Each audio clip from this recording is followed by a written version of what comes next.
Boa noite. Hoje eu vou mostrar para vocês como tirar o som direto da mesa e jogar direto no celular. Você vai usar esse cabo de impressora. Do outro lado, tipo C, para conectar no celular.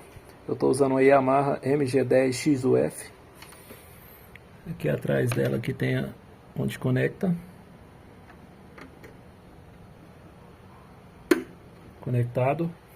A partir de agora você vai estar ouvindo o som da mesa. Estou ouvindo a playlist aqui do Dino.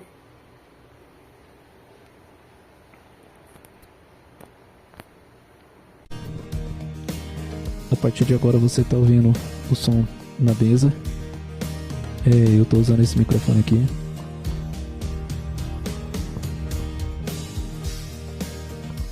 Um Shure PGA48.